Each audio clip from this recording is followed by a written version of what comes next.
Hello दोस्तों, स्वागत है आप सभी का हमारे हाइड्रोलिक एनमेटिक्स के इस सेकंड लेक्चर में, जहां पर हम लोग अभी बात करने वाले हैं विस्कोसिटी के बारे में। विस्कोसिटी के बारे में हमने फर्स्ट लेक्चर में भी काफ़ी कुछ देखा है, लेकिन कुछ चीज़ें जो हम लोग ऐड ऑन करके चलेंगे, तो फिर से हम थोड़ा देख लेते हैं विस्कोसिटी के बारे में। तो विस्कोसिटी क्या होती है? विस्कोसिटी क्या होती है कि viscosity is the property of a liquid which resist the flow of one layer of over another layer. यानी कि विस्कोसिटी क्या होती है कि एक ऐसी प्रॉपर्टी है जो एक लेयर पर, यानी कि कोई लिक्विड होता है, आप सभी जानते हैं लिक्विड क्या होता है, लेयर फॉर्म में होता है।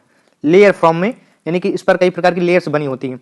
तो उन लेयर्स का आपस में फ्रिक्शन के कारण कह लो या फिर कोई और रीजन कह लो, उन लेयर का आपस में क्या होता है कि जो फ्रिक्शन होता है, इनके कारण क्या होता है कि ये लेयर आगे उस स्पीड से मतलब कि अलग अलग स्पीड से चलती हैं। यानी कि वो जो फ्लूइड होता है, कुल मिला के मान लें तो वो फ्लूइड की हमारी वेलोसिटी अलग अलग हो जाती है, ठीक है, उन लेयर्स के कारण। तो it may be defined as the property of as the property of liquid which determine that its resistance to shear stress, ठीक है। shear stress अभी हम आगे सारी चीज़ों को, अभी जो फॉर्मूला होता है ये फॉर्मूला के बेसिस पर दिया हुआ है। यानी यहाँ पर हम लोग लिक्विड की बात कर रहे हैं कि जो लेयर्स फॉर्म में होती हैं, एक लेयर दूसरी लेयर को आगे बढ़ने से रोकता है, यानी रेजिस्ट करता है, रेजिस्ट करने की कोशिश करता है, ठीक है। That's called viscosity. उसको हम लोग क्या कहते हैं? विस्कोसिटी कहते हैं। यहाँ पर जैसे कि यहाँ पर एक मान लेते हैं कि यहाँ से कोई लिक्विड है और लिक्विड की विड्थ है ये, इसको हम लोग मान लेते हैं y, ओके। लिक्विड की विड्थ को हम लोगों ने ले लिया y, ठीक है। तो ये जो लेंथ होगी इसको हम लोग ले लेंगे dy। y ले लें या dy ले लें, डजेंट मैटर, कुछ भी ले सकते हैं, ठीक है। यहाँ से क्या है कि जो एंगल बनेगा, एंगल जो बनेगा ये हमारा बनेगा एक थीटा एंगल। ये जो हमारा लिक्विड के अंदर जो एंगल बनेगा थीटा एंगल, और ये जो है ये हमें आगे की ओर चलने वाला u1 वेलोसिटी है, ठीक है। यहाँ से अगर समझ में नहीं आया होगा, लाजमी सी बात है, फर्स्ट टाइम है, तो हम लोग यहाँ से इसे देख लेते हैं कि मान लीजिए कोई एक लिक्विड है, वो यहाँ से चल रहा है,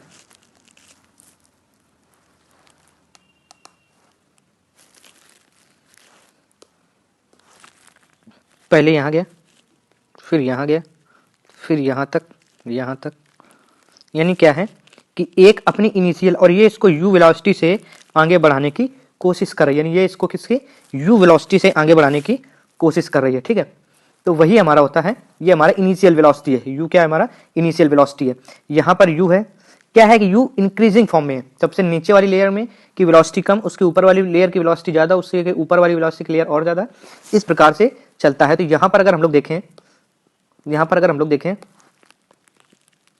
ये हमारा क्या हो जाएगा? ये हमारा हो जाएगा dy। ये जो हमारा पॉइंट बन रहा होगा ये हमारा बन जाएगा एक थीटा एंगल पर हो रहा होगा। ये हमारी इनिशियल वेलोसिटी v हो जाएगी, ठीक है। तो यहाँ से जो फार्मूले निकल के आते हैं, वो निकल के आते हैं कि एक आता है हमारा एंगुलर के फॉर्म में, एक हमारा फार्मूला होता है d theta by d t, और एक हमारा फार्मूला होता है d u by d y. ये दोनों क्या है? आपस में इक्वल होते हैं, और इस वाले फार्मूले को हम लोग बोलते हैं, इंपॉर्टेंट दोनों फार्मूले हैं। एक फार्मूला हमारा ये वाला फार्मूला होता है हमारा एंगुलर डिफॉर्मेशन, ये हमारा होता है एंगुलर डिफॉर्मेशन का, और ये जो हमारा होता है ये हमारा होता है velocity gradient,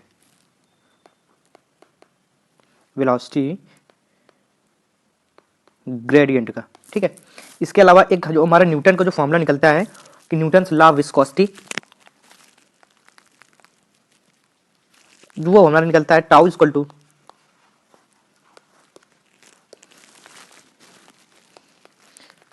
mu d y by d u by d y, ठीक है, mu d u by d y. अब जैसे कि हम लोगों ने पहले देखा कि इसको हम d u by d y को हम d theta by d t भी लिख सकते हैं, तो tau equal to mu d theta by d t भी लिखा जा सकता है। ये हमारे दोनों विस्कोसिटी के फॉर्मूले हैं, न्यूटन्स विस्कोसिटी के, मतलब जो न्यूटन लॉ को फॉलो करते हैं। तो इसको हम लोग लिख सकते हैं Newton's law of viscosity, Newton's law of viscosity. ठीक है। और जो चीज़ें हमें देखने वाली होती हैं कि विस्कोसिटी का टेम्परेचर पर क्या इफेक्ट पड़ता है, जो मेनली है, ठीक है, कि विस्कोसिटी का टेम्परेचर पर क्या इफेक्ट पड़ता है। यहां पर हम लोग थोड़ा देख लेते हैं।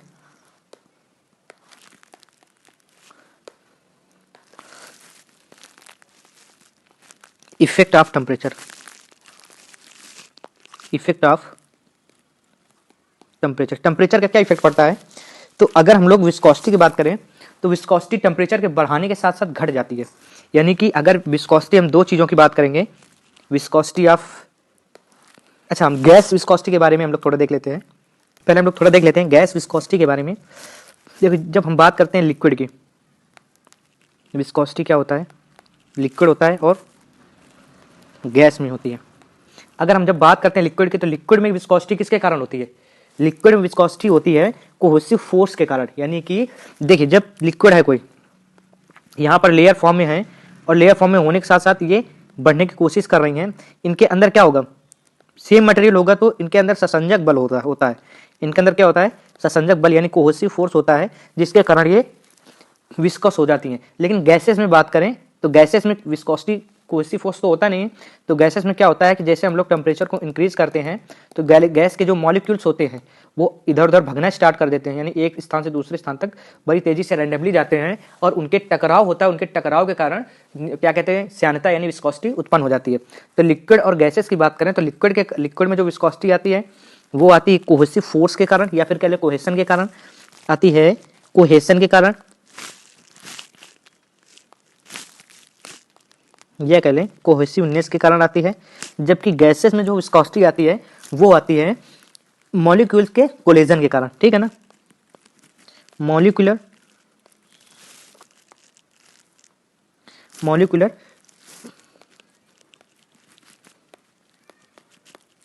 कोलिजन के कारण, ठीक है ना।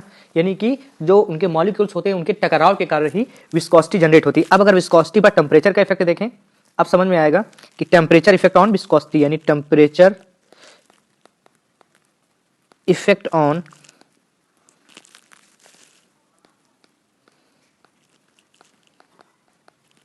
विस्कोसिटी, विस्कोसिटी पर टेम्परेचर का इफेक्ट कैसे पड़ेगा, हम लोग देख सकते हैं, यहां से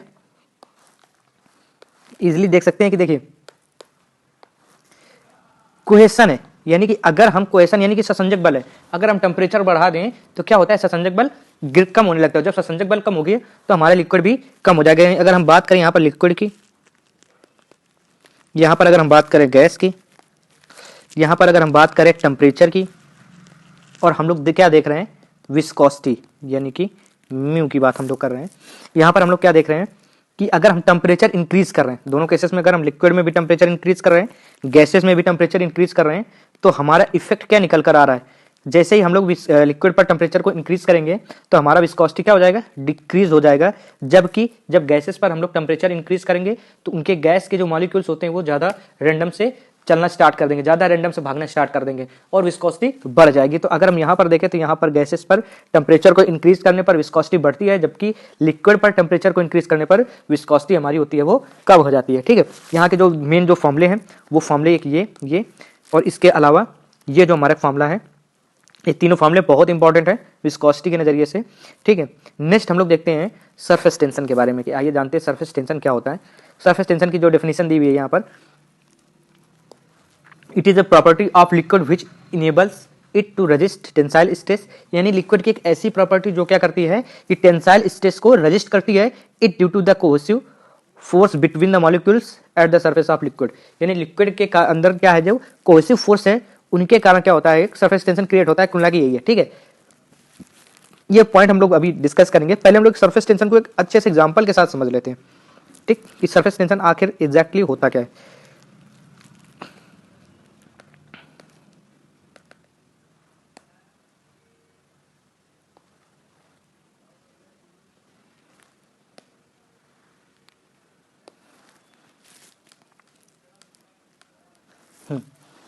तो अब हम लोग यहाँ से देखते हैं सरफेस टेंशन आखिर होता क्या है, फिनोमेना क्या है, कैसे क्रिएट होता है सरफेस टेंशन, ठीक है। तो यहाँ पर मान लीजिए ये कोई एक वाटर का गिलास है, पानी का कोई एक मान लीजिए ये ग्लास है, ठीक, यहाँ पर पानी भरा हुआ है। आप लोग जब देखते हैं कि जो जो क्या कहते हैं, जब किसी लिक्विड पर जब कोई डाल देते हैं तो ऊपर एक फ्लैट सरफेस बनकर आती है।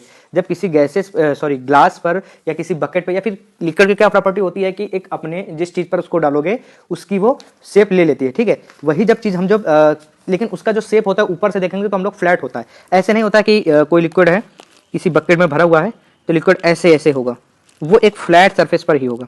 ये नहीं होता है, हमारा क्या होता है एक सीधी लाइन, मतलब एक फ्लैट सरफेस पर होता है। आखिर क्यों? वही होता है हमारा सरफेस टेंशन। ये होता है हमारा सरफेस टेंशन के कारण ही ये फ्लैट सरफेस होती है। आखिर क्यों? आइए इसको समझते हैं। यहाँ पर क्या है, हमने देखा ये ग्लास है, ये हमारा कोई ग्लास है, यहाँ पर ये हमारा लिक्विड भरा हुआ है। लिक्विड मान लीजिए कि ये बबल फॉर्म में,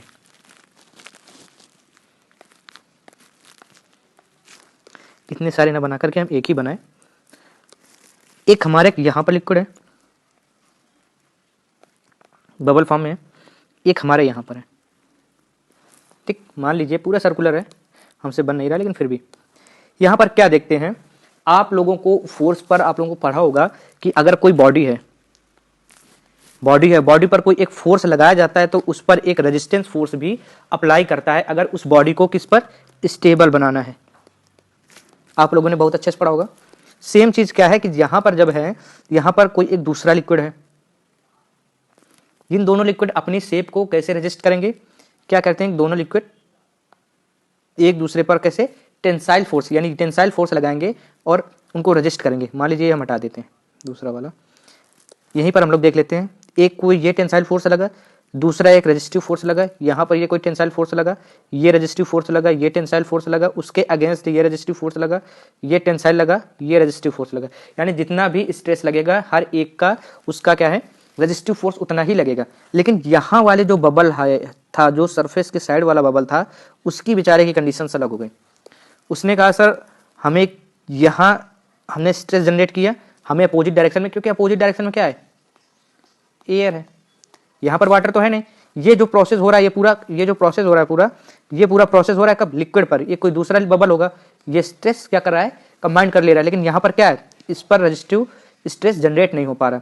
यहाँ पर लगा, जनरेट नहीं हो पा रहा, यहाँ पर लगा, इसके अगेंस्ट कुछ नहीं लग पा रही, यहाँ पर लगा, इसके अगेंस्ट यहाँ पर लग रहा है, जो कि क्या है एक दूसरे को खींचेंगे और एक फ्लैट सरफेस के रूप में आ जाता है। यह एक कैसा है, फ्लैट सरफेस के रूप में आ जाता है। तो मेनली हमारा सरफेस टेंशन यही है, मेनली हमारा सरफेस टेंशन यही है। वही चीज हमारी डेफिनेशन में भी दी है कि अब आपको डेफिनेशन समझ में आएगी होगी कि विच इनेबल, क्या लिखा है यहां पर,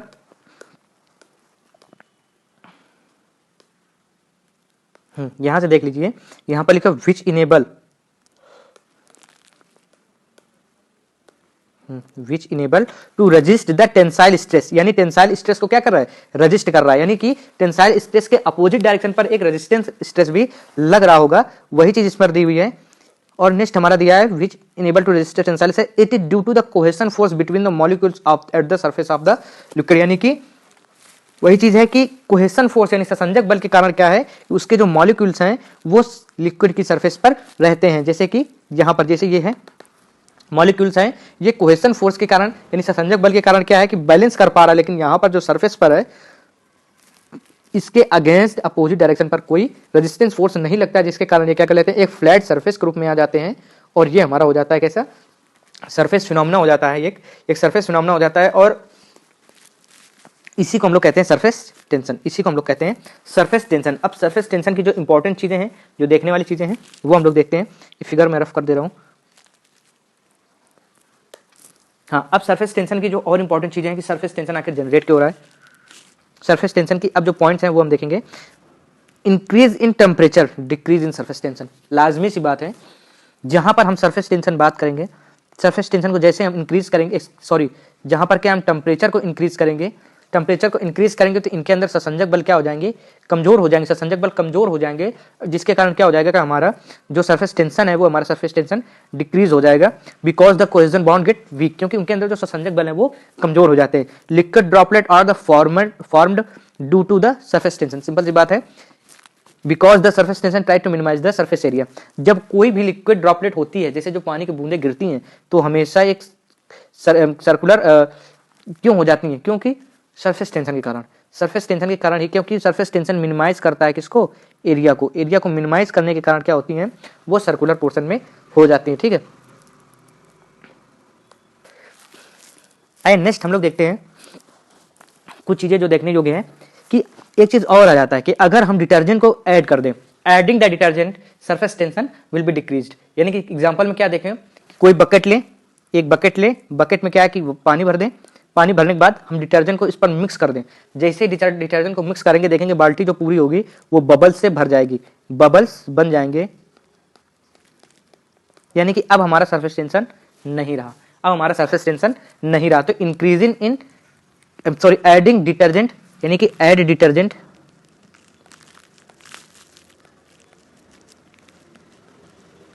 अगर हम डिटर्जेंट को ऐड करते हैं तो क्या होता है कि डिक्रीजिंग सरफेस टेंशन, यानी कि सरफेस टेंशन शॉर्टकट में लिखे रहना है, क्या होगा, डिक्रीज हो जाएगा, घट जाता है। ठीक है, नेक्स्ट हम लोग देखेंगे सरफेस टेंशन का जो फॉर्मूला निकल के आता है वो निकल के आता है stress equal to surface tension force upon length. Length को हम लोग एल से डिनोट करते हैं, F equal to surface tension force, L equal to length,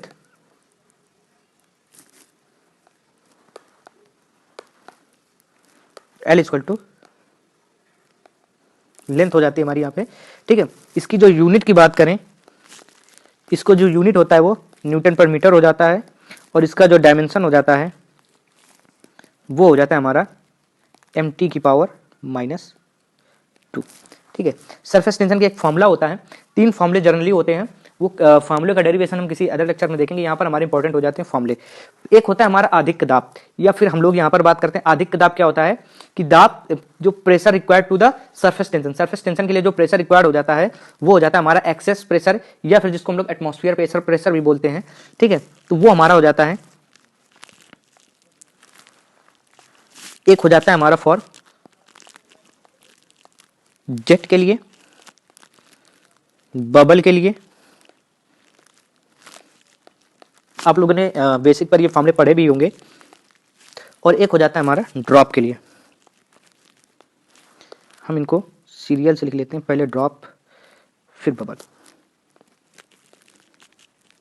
drop के लिए इसके बाद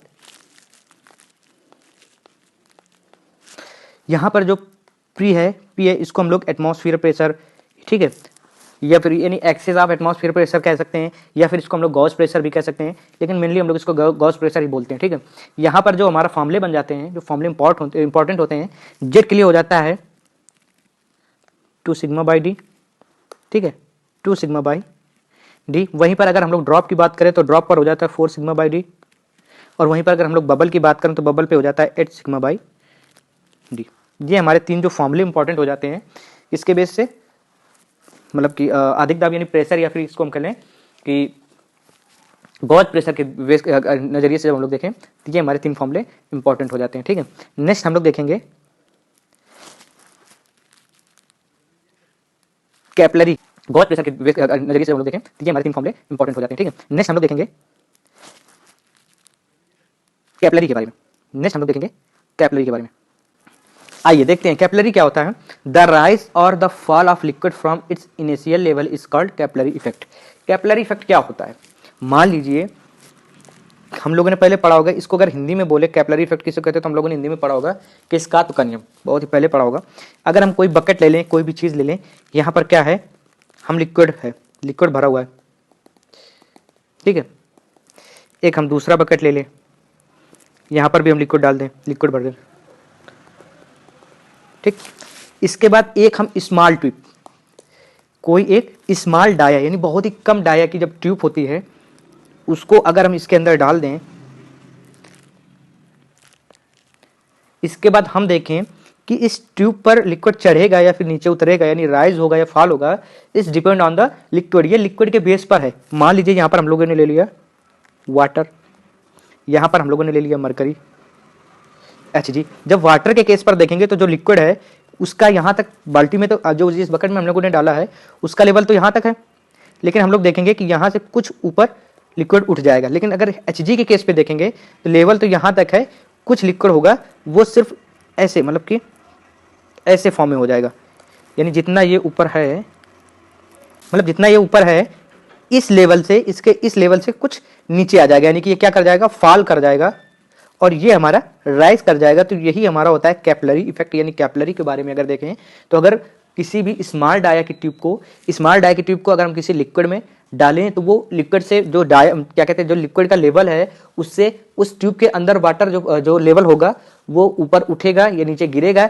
ये डिपेंड करता है उस लिक्विड के ऊपर। अगर लिक्विड वाटर है तो ऊपर उठेगा, अगर लिक्विड HG है तो नीचे आएगा। यानी कहने का मतलब साफ साफ यही है कि अगर क्या कहते हैं हाईली विस्कस है तो नीचे आ जाएगा, लेकिन अगर विस्कोसिटी नहीं है, जैसे वाटर क्या है, वाटर एक इनविस्कस है, यानी वाटर में विस्कोसिटी नहीं होती है, तो जिसके कारण क्या होगा, वाटर ऊपर चला जाता है और HG वगैरह नीचे आ जाता है। ठीक है, नेक्स्ट हम लोग यही कैपिलरी के बारे में डिटेलिंग में देखेंगे।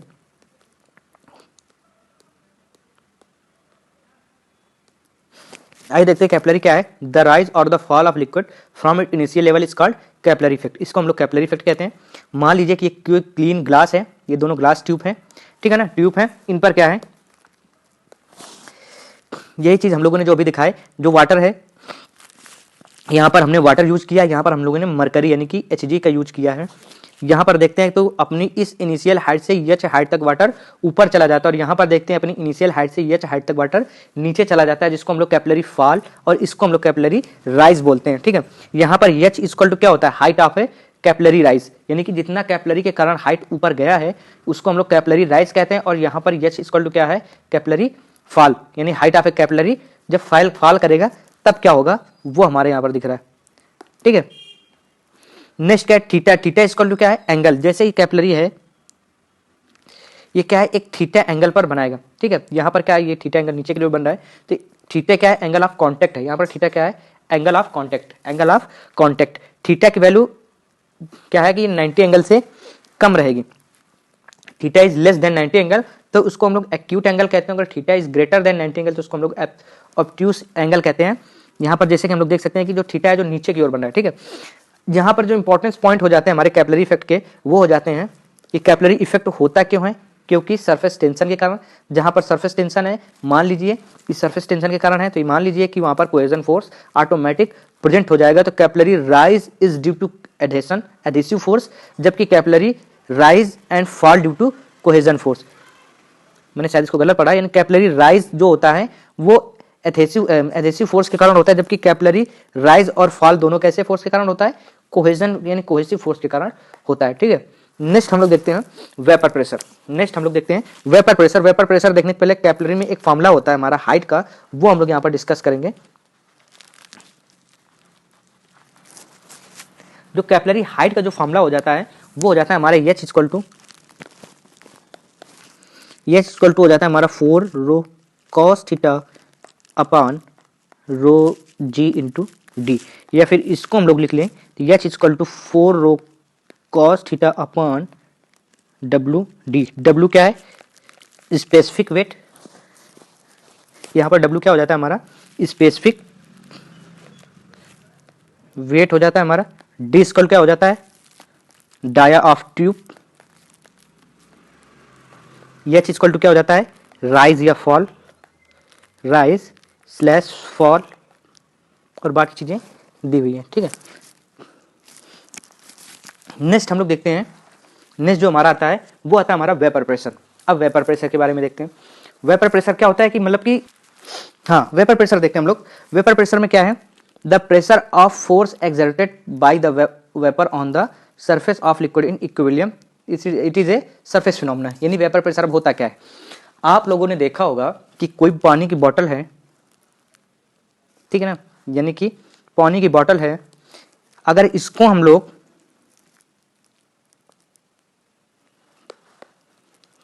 या फिर कोई पानी का कोई गिलास ले लें, ठीक है, इसको हम लोग ऊपर से ढक दें, इसके अंदर क्या है, वाटर भरा हुआ है। अगर इसको हम लोग 1 ईयर के बाद देखें, 1 ईयर के बाद देखें, इसको पूरी तरीके से कवर कर दिया गया है कि पानी कहीं बाहर नहीं जा सकता। 1 ईयर के बाद देखें तो क्या ये जो पानी है हमारा लेवल इतना ही रहेगा, नहीं रहेगा, पानी का लेवल कम हो जाएगा, या फिर देखेंगे तो होगा भी नहीं। ऐसा क्यों है, क्योंकि जो जब ग्लास में जब पानी डाला गया तो यहाँ पर जो खाली स्थान पर ये जो एयर थी, ये एयर ने क्या किया कि कि वेपर क्या क्या कहते हैं, यहाँ पर जो एयर थी उसने जो लिक्विड के जो पार्टिकल हैं उनको वेपर फॉर्म में कन्वर्ट कर दिया और उस लेवल को कम कर दिया। ठीक है, ये हमारा होता है वेपर प्रेशर। जैसे कि अगर आप लोगों ने देखा होगा कि बॉइलिंग से ही सिर्फ टेम्परेचर क्या होता है, वेपर फॉर्म में चला जाता है, अच्छी बात है, लेकिन बॉइलिंग टेम्परेचर के अलावा भी वेपर प्रेशर से भी चला जाता है, यानी वेपर को जो वाटर होता है वो वाटर एब्जॉर्ब कर लिया जाता है वेपर के द्वारा। यही रीजन है जो बरसात होती है जिसको हम लोग वेपराइजेशन भी बोलते हैं। वेपर प्रेशर को हम लोग एक हिसाब से जो इस प्रोसेस होती है, जो पूरी प्रोसेस को हम लोग क्या बोलते हैं, वेपराइजेशन भी बोलते हैं। जैसे कि जो पेट्रोल होता है, पेट्रोल ले लें और हम बात कर लें Hg की, मरकरी की। पेट्रोल क्या होता है, पेट्रोल में वेपर प्रेशर बहुत अधिक होता है, यानी कि क्या होता है कि जैसे पेट्रोल को हम खाली करेंगे, जैसे पेट्रोल को हम खोलेंगे ऊपर एटमॉस्फेयर में लाएंगे तो पेट्रोल क्या होता है, एयर के साथ बहुत ही जल्दी वेपराइज्ड हो जाता है क्योंकि इसका वेपर प्रेशर अधिक होता है जबकि मरकरी का वेपर प्रेशर कम होता है। ठीक है, आप समझ गए होंगे कि किसी भी चीज का हवा के साथ में वेपराइज्ड हो जाना, वेपर में बदल जाना, वो हमारा क्या कहलाता है, वेपर प्रेशर कहलाता है। ठीक है,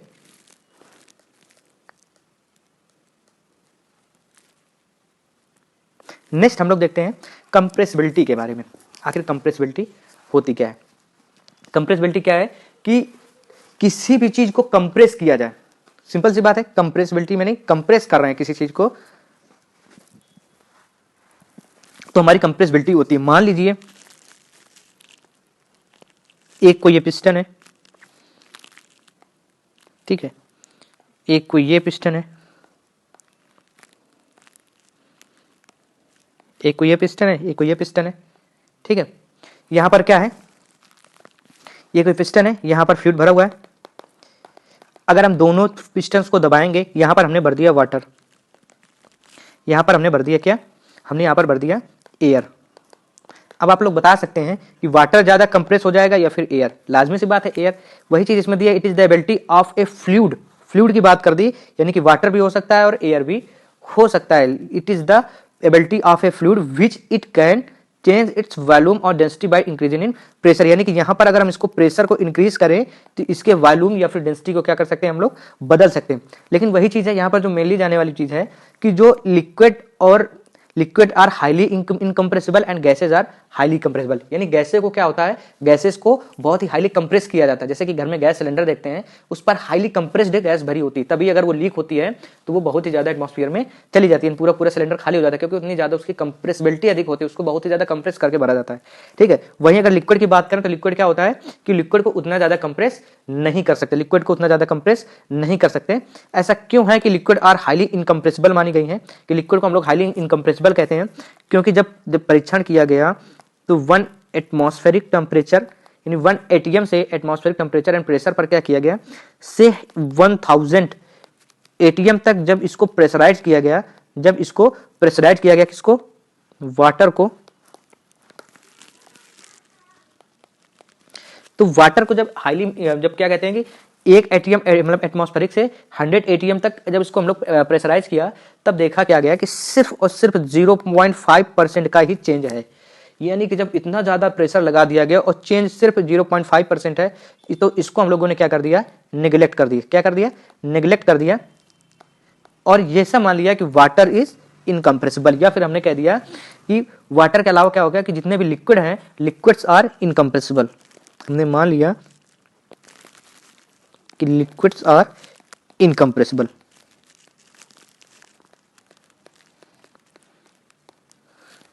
ठीक है, तो आज के लिए इतना ही दोस्तों, थैंक यू सो मच।